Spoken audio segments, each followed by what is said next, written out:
Olá, boa tarde. Estamos iniciando mais um Painel Regional, o seu tradicional programa de debates, sempre aqui ao vivo pela Santa Cecília TV, 13 horas e 30 minutos, sempre de segunda a sexta-feira. Você assiste também pelo Santa Portal, o portal digital da Santa Cecília TV, e depois revê o programa à noite, às 20 horas, é reprisado aqui na emissora, para que você tenha informação, opinião e comentário com conteúdo, sempre com a presença de convidados especiais e comentaristas que levam a você o que de mais importante está ocorrendo na região, no estado e em todo o país. Hoje recebendo aqui com muita honra o advogado Armando de Mato Júnior, aqui à minha esquerda, e também aqui à esquerda, ao lado do Armando, o jornalista e editor do Jornal da Orla, o Marcos Santana. Estamos aguardando aqui o professor Cassione, já deve estar chegando aqui, já deve estar subindo aqui para os estúdios da Santa Cecília TV, para que tenhamos aqui hoje esse debate com a participação destes convidados especiais. E você também, mais do que especial, você também integra a bancada do painel regional. Daqui a pouquinho a Jéssica Souza fala como você interage aqui com a equipe do painel regional. E vamos aos jornais parceiros, como o Diário do Litoral, que tem como manchete hoje: Ministério Público Federal pede a anulação de concessão de linhas férreas no Porto. Está aqui o Diário do Litoral, que eu passo aqui uma edição para o Armando e outra, peço que ele repasse ali para o Marcos Santana. Outro jornal parceiro do mesmo grupo do Diário do Litoral é a Gazeta de São Paulo, que tem como manchete hoje: Renan diz que Lava Jato precisa parar com o exibicionismo. Está aí a crítica do presidente do Senado, Renan Calheiros, ao grupo, né? A força-tarefa da Lava Jato.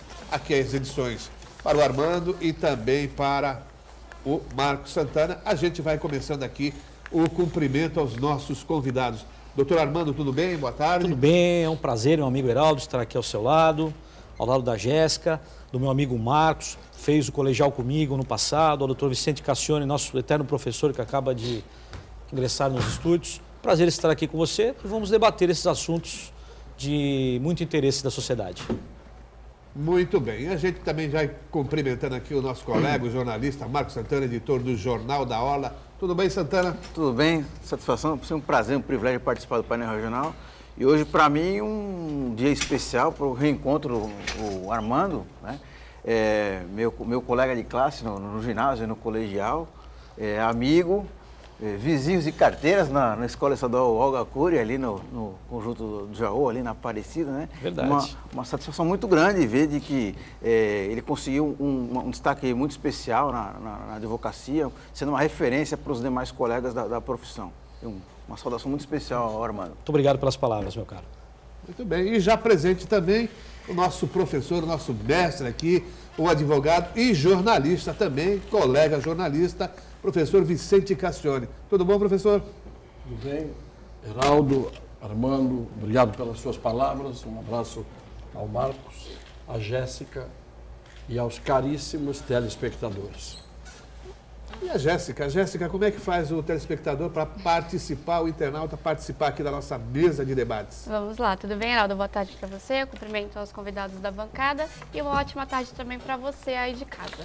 Para participar, através dos telefones 3223-1120 ou 3223-7676, você pode mandar a sua dúvida, sugestão, pergunta, opinião, ou também através do Facebook, facebook.com/painel regional TV.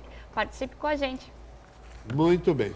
Lula agora é réu na Lava Jato. O juiz Sérgio Moro aceitou denúncia contra o ex-presidente Lula, sua mulher Marisa Letícia, o presidente do Instituto Lula, Paulo Okamoto, e também o ex-presidente da OAS, o José Adelmari Pinheiro, o Léo Pinheiro. Lula é acusado de receber propinas. O que é OAS? OS. OAS. OAS, a empreiteira. OAS. Então, o Lula é acusado de receber propinas da empreiteira entre 2006 e 2012. A empreiteira teria pago as obras lá do apartamento triplex no Guarujá e também o armazenamento de bens do Lula e da dona Marisa. A denúncia foi apresentada de forma até espetaculosa, segundo muitas críticas aí na semana passada, mas agora são réus. O que vai acontecer agora, querido amigo Armando? Eu vou usar da minha palavra, mas o professor Dr. Vicente Cassione está aqui ao lado, tenho certeza que ele vai finalizar, não sei se pensa da mesma forma que eu. Não é que será processado, tanto ele como os demais e qualquer pessoa que responde a um processo crime no Brasil é dessa forma. Essa fase inicial, o juiz entende ou não entende que há alguma coisa ali a ser investigada. Ele recepciona a denúncia, abre prazo para que esses réus apresentem a sua defesa preliminar, a resposta à acusação, assim diz a lei hoje, podendo daqui a pouco o juiz falar, não, aqui não, eu olhei a prova, realmente a defesa está correta e o processo não terá sua marcha. Então, não é que serão processados até o final. Nesse caso específico, até por uma questão política, acredito que sim. Não tem como o Moro, nesse momento, falar, não, eu não vou prosseguir o processo, não tem como. Ele vai fazê-lo. Mas, tecnicamente, não quer dizer, nesse instante processual, que isso siga, isso prossiga. A única coisa que eu quero contestar aqui, não estou falando mal do Ministério Público e não estou falando bem do ex-presidente Lula, mas a forma como foi repassada isso, por que não repassam quando prendem um traficante no cais, quando alguma coisa na Justiça Federal é investigada, eles fazem essa celeuma toda? Contratam uma empresa, colocam lá um computador, uma tela grande e explicam para a sociedade todos os processos. Não é feito dessa forma. Então, esse ponto eu entendo que o Ministério Público pecou. Agora, o processo terá a sua marcha e vamos ver o que vai acontecer. Santana, o script está seguindo, né? Primeiro o impeachment da presidente Dilma, depois a cassação do Eduardo Cunha e agora parece que o objetivo é a prisão do Lula.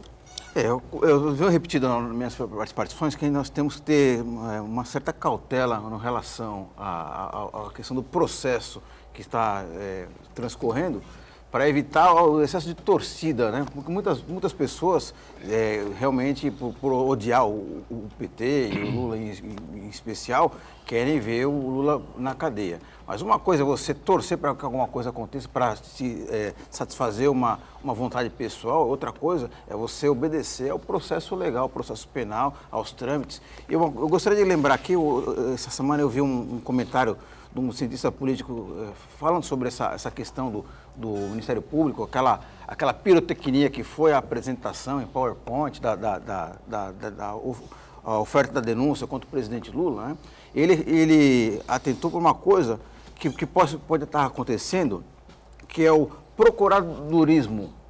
Ele fez uma alusão ao que aconteceu na primeira metade do século XX com relação ao tenentismo, que os tenentes, né, um grupo de oficiais do Exército Brasileiro, se aproveitando do clima de tensão que existia no país, uma grande instabilidade, várias denúncias de corrupção, e os tenentes se levantaram naquela época, né, por motivos corretos, mas procedimentos equivocados, que acabaram redundando depois, mais uma vez, mais para frente, na Revolução de 64, que, mais uma vez, em nome de razões corretas, instituíram no país a arbitrariedade, a violação de uma série de direitos constitucionais e durante muito tempo o Brasil sofreu um processo muito celeumático, muito dramático nas suas instituições, que muito recentemente que conseguimos recuperar o fortalecimento dessas instituições. Então é um momento de ter muita cautela e evitar essa espetacularização do processo penal. Muito bem. Professor Cassione, muita gente se pergunta hoje qual é, afinal de contas, a acusação contra o Lula e os demais acusados nesse processo. Bem, eu não vi o processo, apenas conheço o teor da denúncia segundo o que a imprensa divulgou. O que eu estranhei é que ele é acusado de corrupção ativa e passiva e acusado de lavagem de dinheiro não tenha sido também acusado de formação de quadrilha. Porque normalmente todos os que foram acusados por esses crimes que eu falei antes, acabaram entrando na tal formação de quadrilha.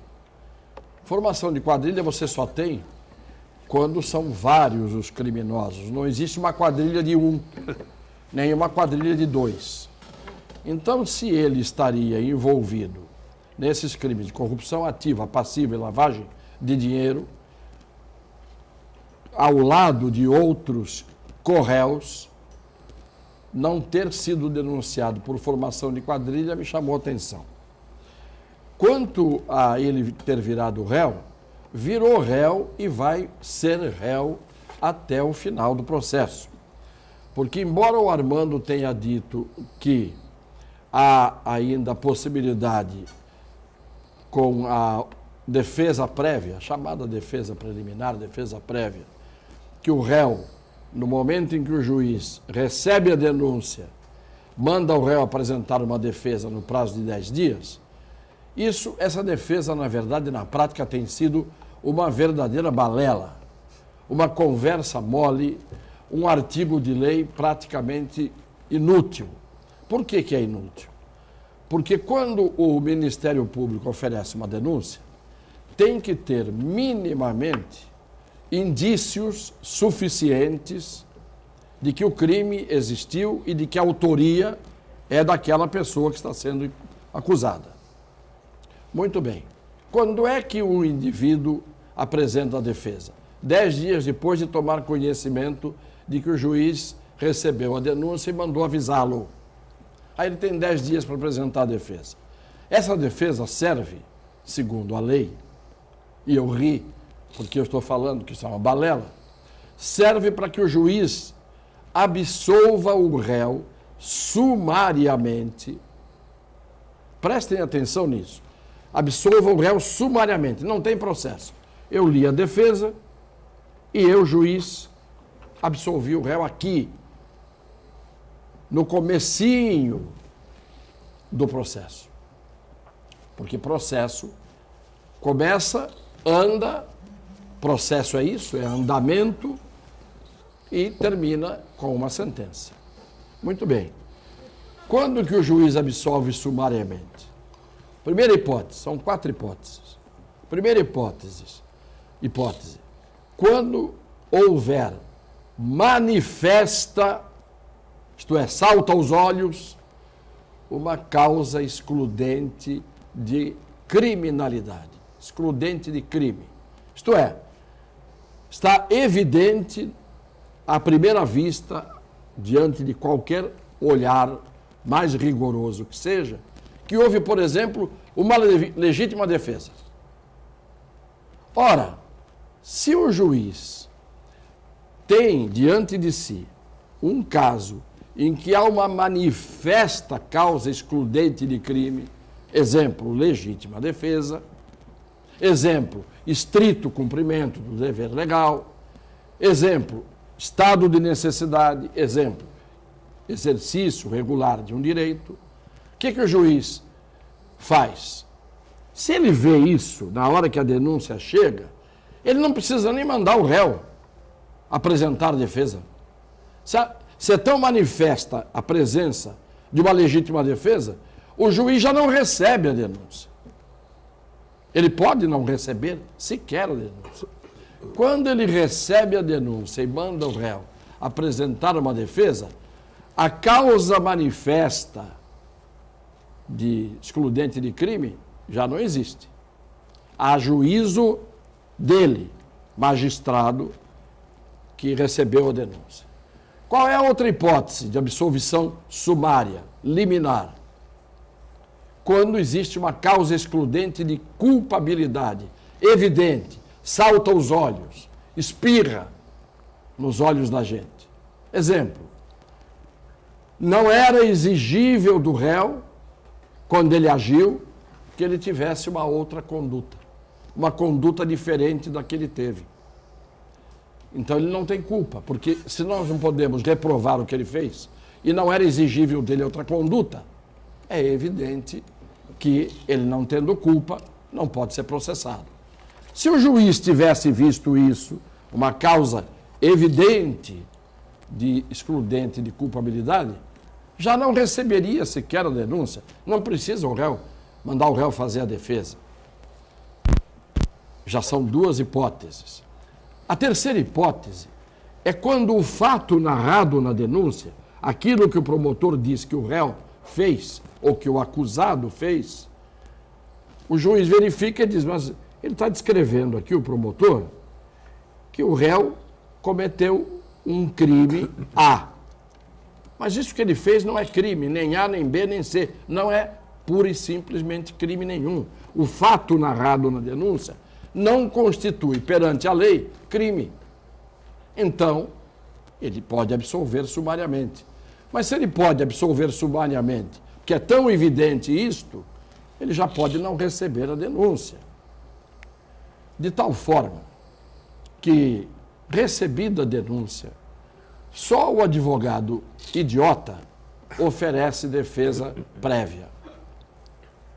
Eu, quando um cliente meu recebe uma acusação, me apresenta a acusação e eu tenho que apresentar a defesa, como não existe praticamente nunca causa evidente de legítima defesa, causa evidente de ausência de culpa, o fato narrado dificilmente será um fato, porque o promotor tem que ser um débil mental para dizer, por exemplo, que o sujeito que deu uma cuspida para cima no meio da rua cometeu um crime.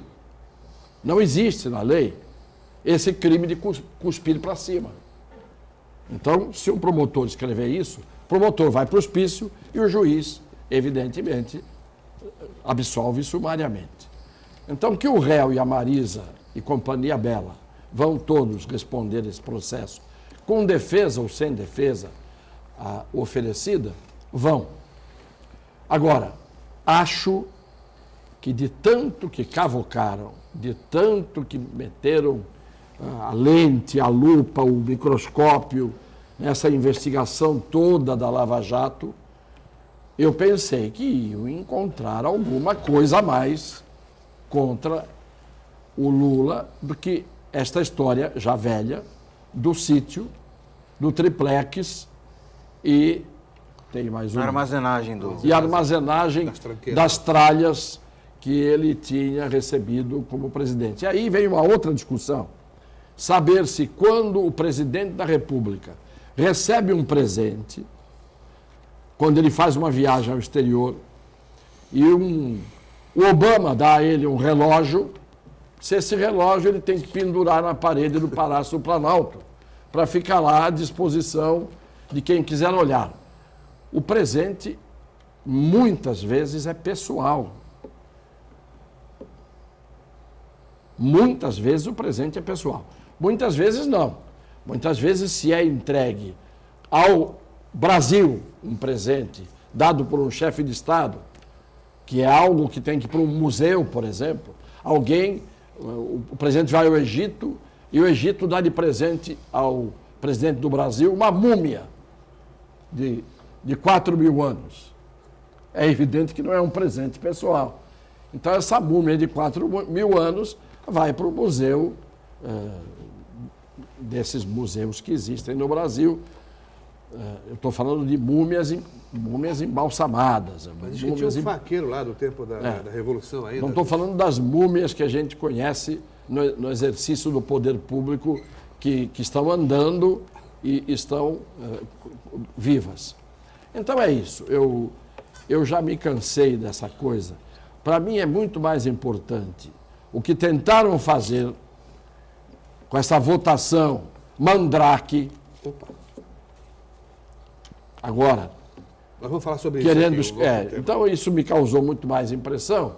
E o outro fato que não é objeto da pauta, eu tenho certeza, é eu ter visto algo que não me espanta.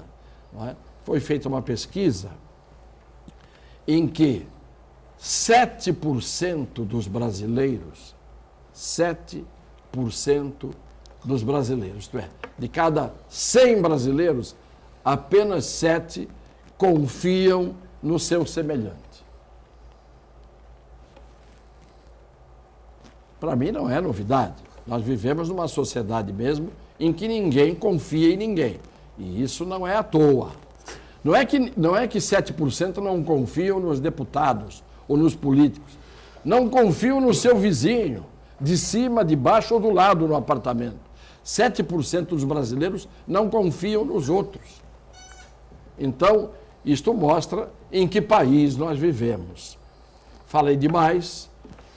Daqui para frente, se você quiser me deixar calado, eu ficarei com a boca fechada. Heraldo, só para a gente arrematar esse assunto rapidamente, o que me chama a atenção é essa implicância seletiva com o presidente Lula, porque eu não quero defender o presidente Lula, porque eu acho que tem vários aspectos aí que ele precisa realmente se explicar com relação à armazenagem desse acervo aí que lhe foi confiado à guarda, que uma empresa privada que tinha negócio com o governo durante a gestão dele, que acabou pagando.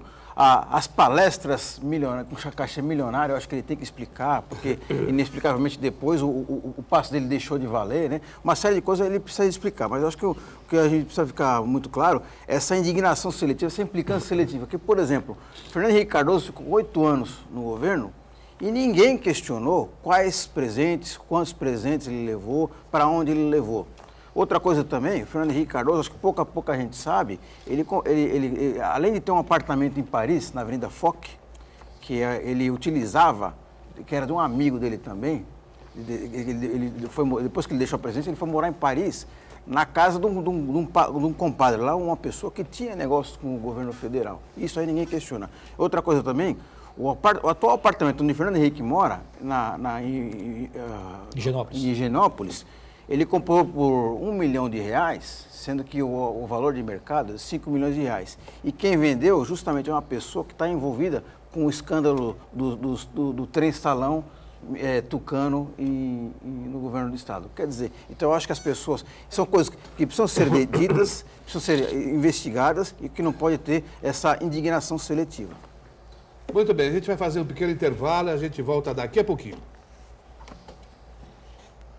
Muito bem, já de retorno aqui para o segundo bloco do painel regional e fracassada a tentativa de aprovar um projeto anistiando parlamentares envolvidos em processos de Caixa 2 em campanhas eleitorais, agora ninguém sabe como a proposta foi colocada na pauta de votação da segunda-feira. Nem o Beto Mansur, que é o primeiro secretário da mesa, mas estava presidindo a sessão, nem muito menos o Valdir Maranhão, que é o vice-presidente, estava na casa, mas não assumiu.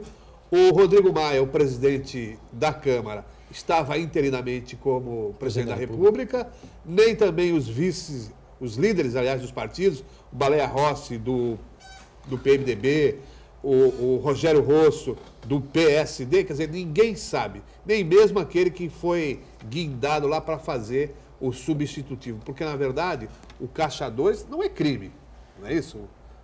Na verdade, o que se pretende punir é a propina, né? Quer dizer, aquele pedido de vantagem ilícita em forma de recurso para a campanha eleitoral. Caixa 2 é crime eleitoral.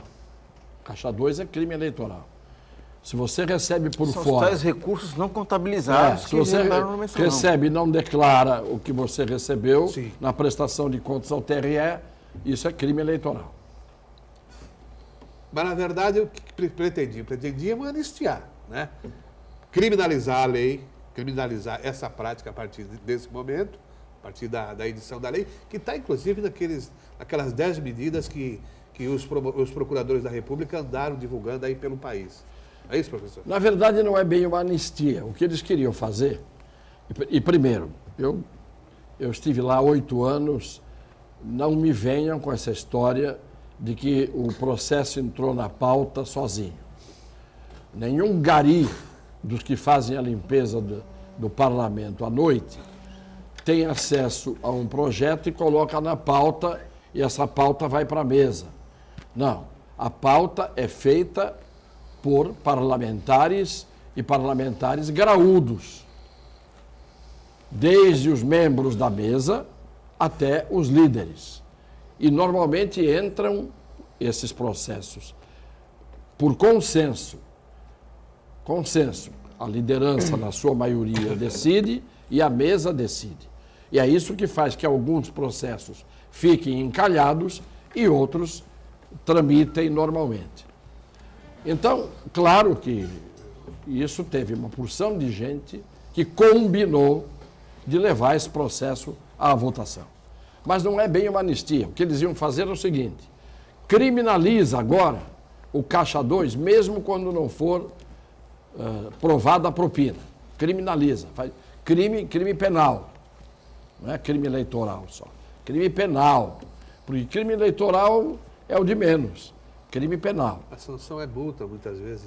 Claro. Aí o que aconteceria?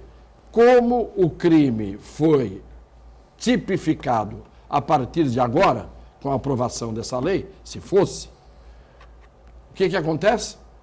A lei penal não retroage para pegar as pessoas que fizeram aquele tal crime quando ainda não era crime. Não volta para trás. A lei penal não pega o fato anterior à própria lei. Então, valeria daqui para frente. Quem daqui para frente, ou com propina ou sem propina, cometesse o tal crime, ele estaria praticamente livre de ser processado, porque a lei penal não retroage in pejus, isto é, para pior, em desfavor do réu. A lei penal só retroage in bonam partem, isto é, em benefício do réu. Se a lei nova, por exemplo, diz que um crime que era punido com 20 anos de reclusão passa a ser punido com 2, o sujeito que foi condenado pela lei antiga nos 20 anos passa a ter direito a cumprir só a pena de 2, que é o máximo, que a lei nova o favorece. Ao contrário, se a lei nova diz não é mais a pena de 2 anos, mas a pena são 20 anos, mas o crime foi feito antes da lei, não pode atingir aqueles que estavam no tempo em que a pena era 20.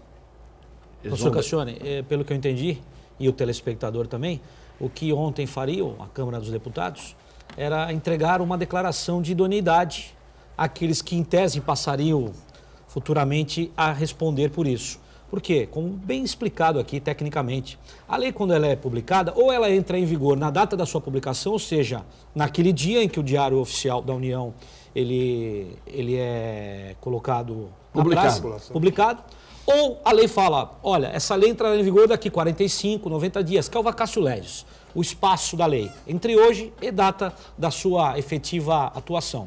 Nesse caso, aqueles que em tese poderiam, daqui para frente, serem chamados a responder, teriam uma declaração de idoneidade. Falariam, olha, eu não posso responder esse crime. Por que o senhor não pode responder? Porque foi tipificado a partir daquele dia. Aquele dia publicou no Diário Oficial, foi inserido no Código Penal, através de uma lei extravagante. Então, o passado, não há mais nada a ser feito. Daqui para frente, tomaríamos mais cuidado. É isso. Muito bem, muito bem explicado. Tentaram, na verdade, para usar uma expressão já em desuso, um casuísmo. Na verdade é o seguinte, é mais um caso, né, que é rotina na Câmara dos Deputados, incluírem jabuticabas jurídicas, né, dentro de... Pega-se uma lei muito maior, né, e aí dentre elas enxerta-se um artigo que não tem nada a ver com o resto do conjunto da obra, para tentar favorecer grupos específicos, interesses particulares, né?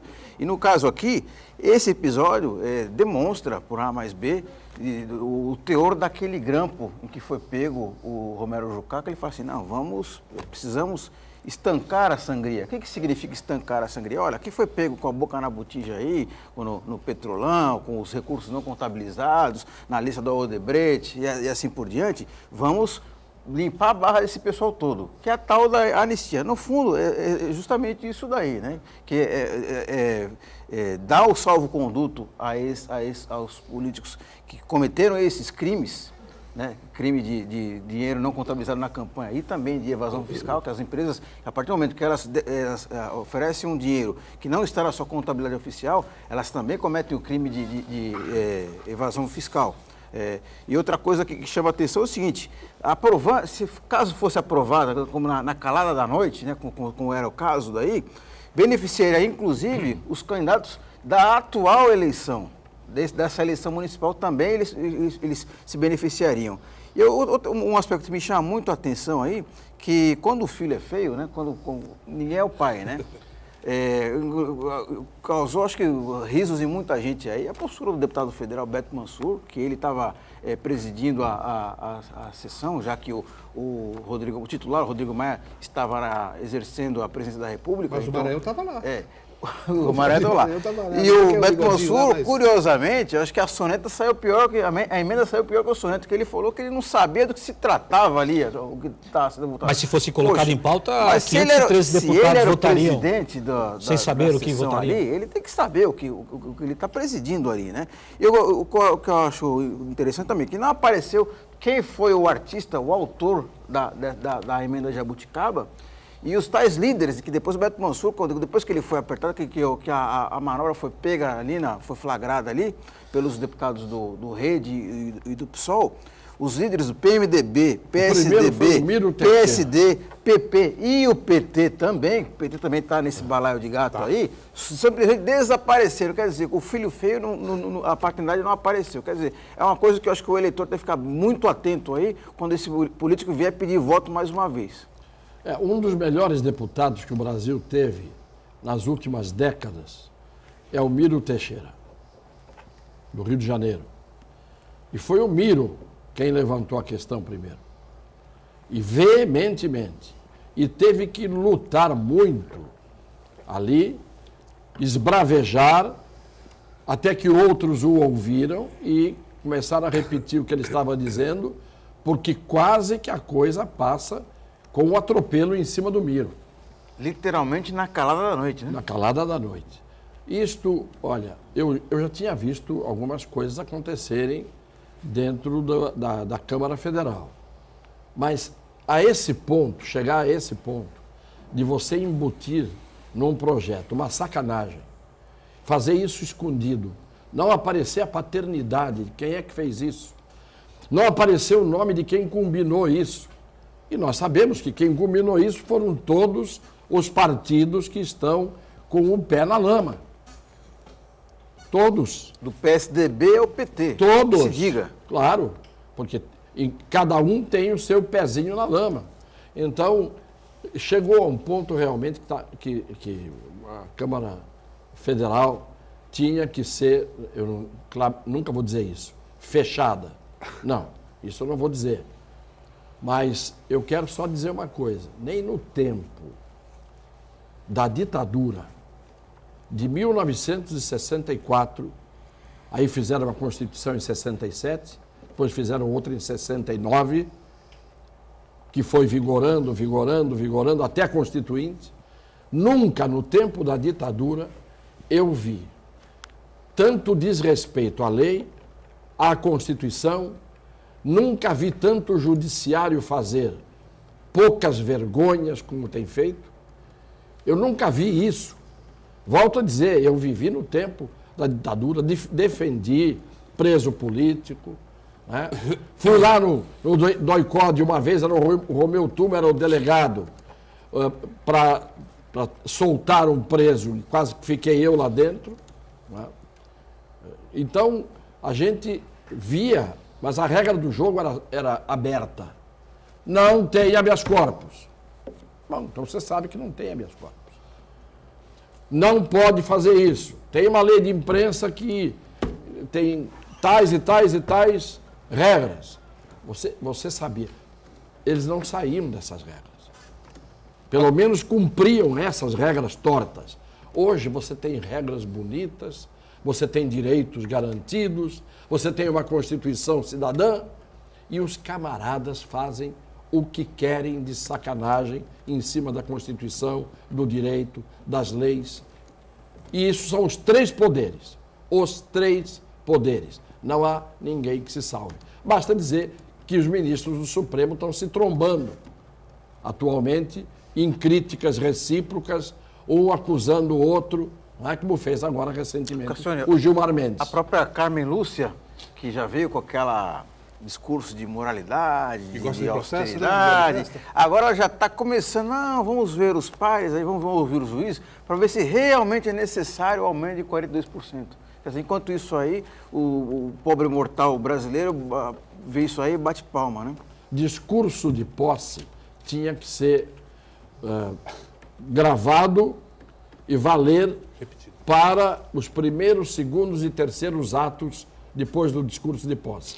Dependendo do que for feito, fora daquela ética e daquela moralidade que está no discurso de posse, perde o cargo. Impeachment do presidente do Supremo.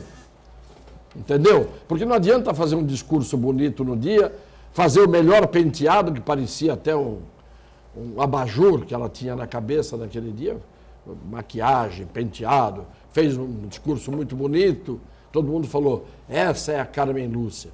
E já ela está cedendo à pressão dos seus compatriotas, não é? Corporativismo. Da sua confraria. Então, eu vou te dizer uma coisa, eu estou entre os 7% dos brasileiros, está entendendo?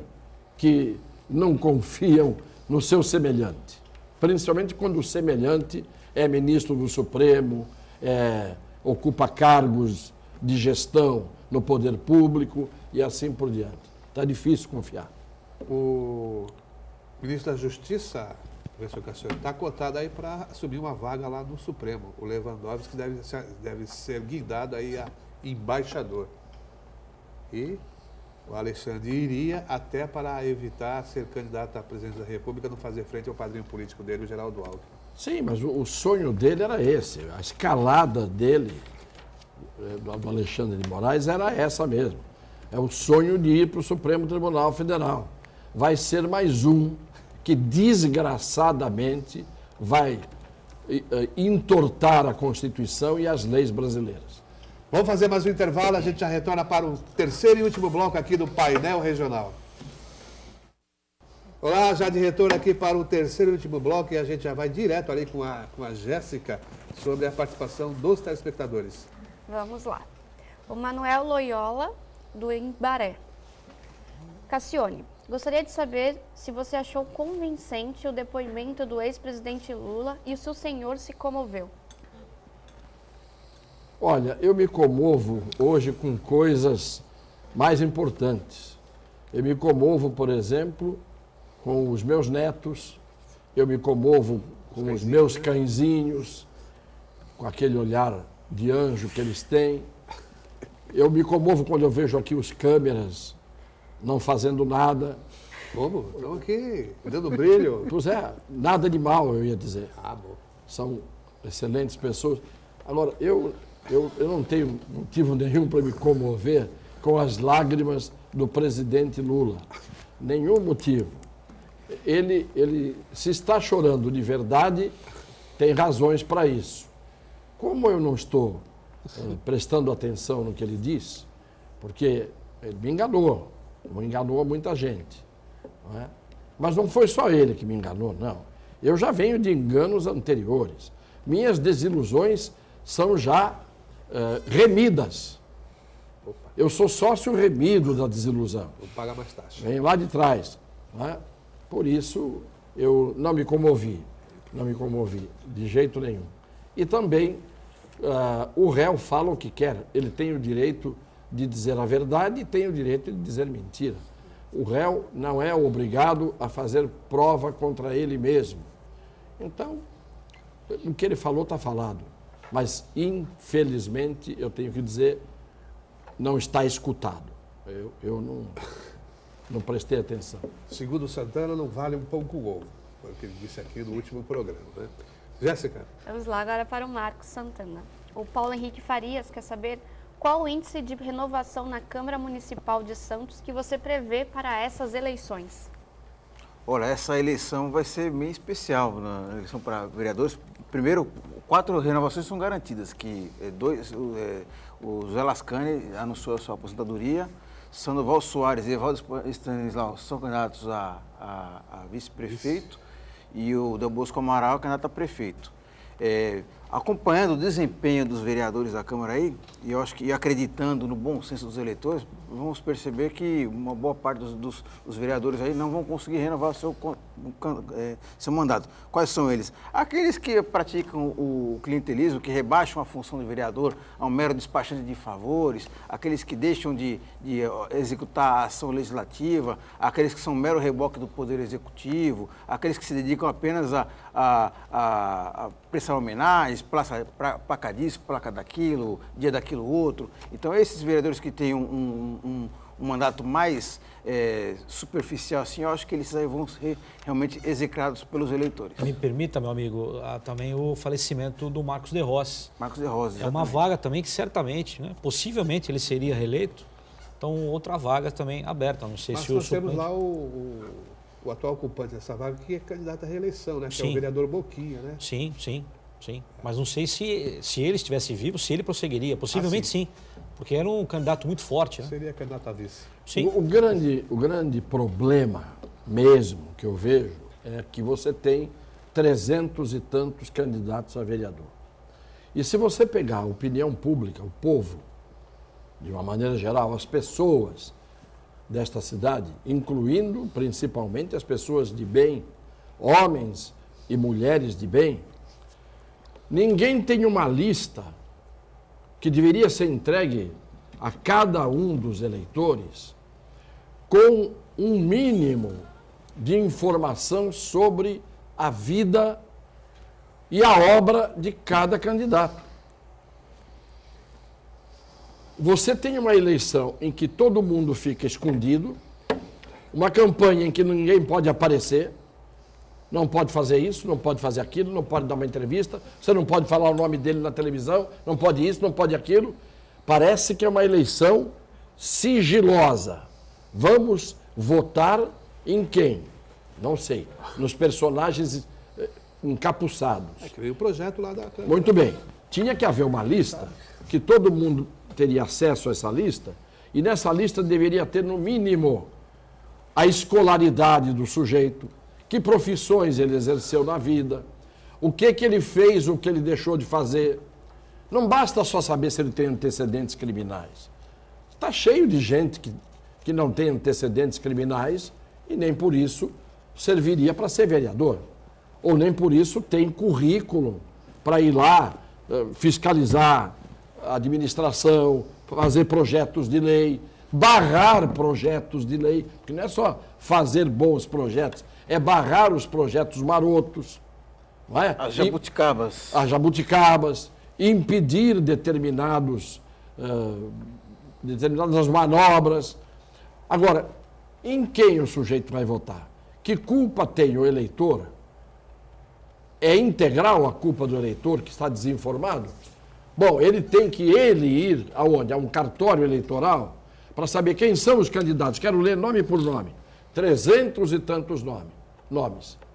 E aí ele vai ler 300 e tantos nomes, como é que ele vai saber quem é quem? O que esse sujeito faz? O que esse sujeito fez na vida? Tem que dizer, filho de quem, da mãe tal, do pai tal, estudou em tal lugar, nasceu em tal lugar, trabalhou em tais e tais e tais empregos, ou exerceu tais atividades, não é? Isso tudo tinha que vir, no mínimo, para você fazer um mínimo de triagem. Porque há hoje políticos no Brasil, e mesmo aqui da cidade, que já caminharam uma longa trajetória e nunca exerceram uma atividade profissional por conta própria. Nunca exerceram uma atividade profissional por conta própria. Isto é, fazem da política profissão. Então, isso não é bom. Eu sempre dou o meu exemplo, não porque eu seja um exemplo ou exemplar, mas eu dou um exemplo, que é o seguinte. Eu entrei na política com 52 anos de idade. Fui candidato na primeira vez com 52 anos de idade. Já era advogado nessa altura há 27 anos. Quase 30 anos eu já era advogado. Já era professor de direito há 24 anos. Já tinha uma história. Já tinha sido vice-reitor da Universidade Católica.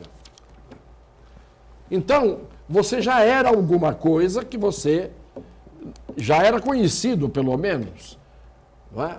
Não por crimes, não por escândalos, mas por uma vida normal como a de qualquer um dos senhores e das senhoras, que cumprem o seu dever heroicamente todos os dias trabalhando.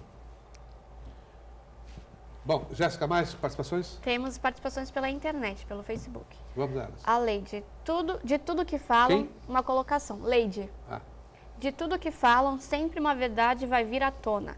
Mas para mim, o pior é um presidente sem cultura e ainda fazendo palestras.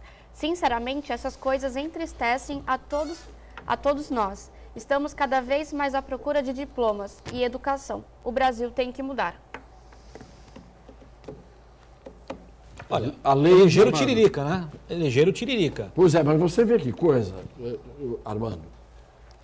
O Tiririca, Não falta uma sessão, né? a imprensa brasileira não teve a idoneidade de, depois de 4 anos, admitir que o Tiririca não fez lá dentro um ato daqueles que todo mundo esperava, de palhaçada, de mediocridade, que fosse um ausente, que fosse foi mais participar assíduo, né? de escândalos. Foi o mais assíduo. Foi mais parece que- assíduo. Foi o mais assíduo deputado, menos faltoso, portanto, e apresentou alguns projetos de lei, tem gente que não apresenta nenhum, e não deu nenhum vexame, como outros deram, e nem sujou o seu nome, como outros sujaram.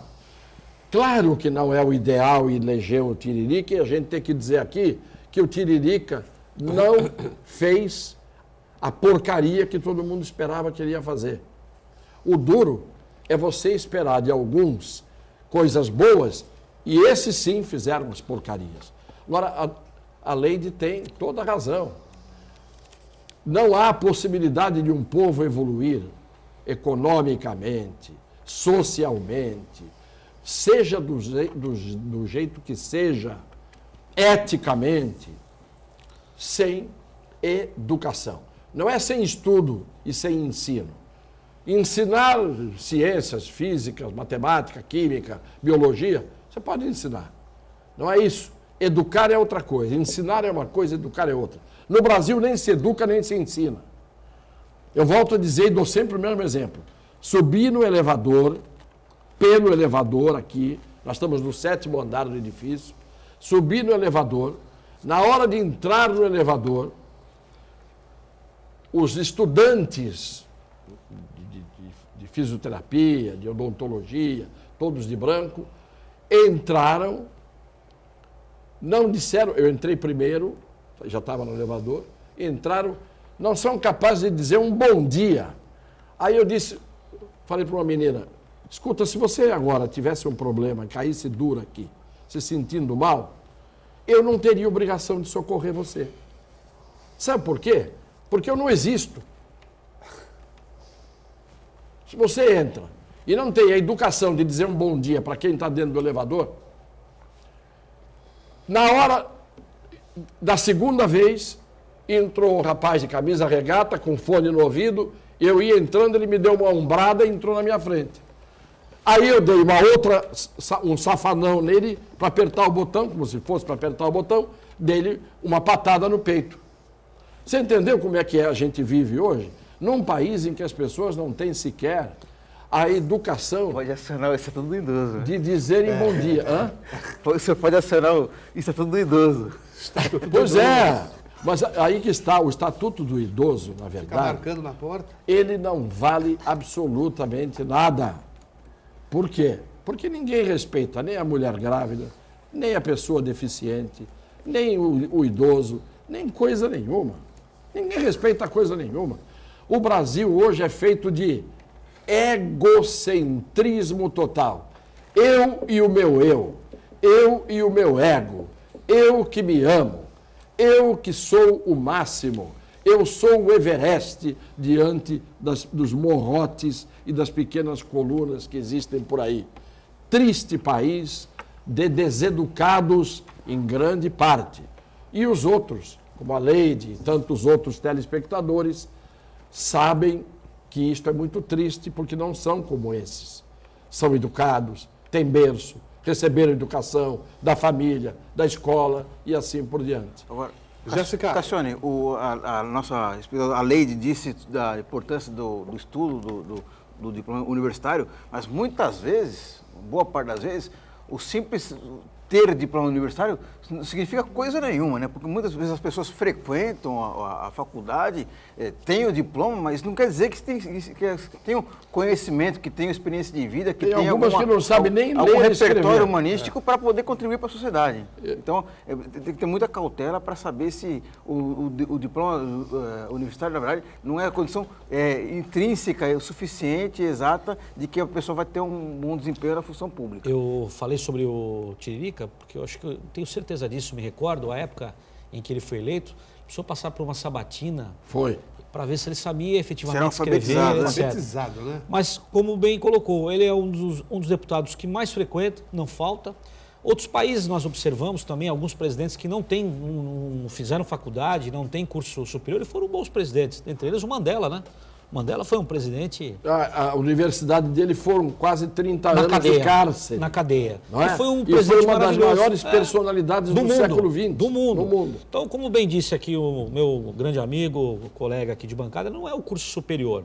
Às vezes até isso atrapalha, porque você tem uma outra visão do mundo, do dinheiro, do poder e aquele mais humilde. No caso do ex-presidente, a lei autoriza a pessoa alfabetizada, não tendo antecedentes criminais, é a lei da ficha limpa, né? Em segundo grau, ele pode ser condenado até em primeiro grau. Se em segundo grau, por um órgão colegiado, não foi condenado, não há problema nenhum. Mas esse é o nosso sistema e nós vamos viver com isso. Vamos mais um. Vamos lá. O Martinho Leonardo. Parabenizo o painel pelas grandes aulas de civismo jurídico dadas pelo Dr. Vicente Cassione. E ele gostaria de saber o que você acha do voto distrital. Isso é importante para a próxima reforma política? Muito obrigado ao Martinho, Leonardo. O voto distrital é uma coisa engraçada no Brasil. É algo que todo mundo quer, diz querer, todo mundo defende, mas na prática ninguém vota a lei instituindo a reforma política com o voto distrital. Porque o voto distrital, ele é bom por uma razão.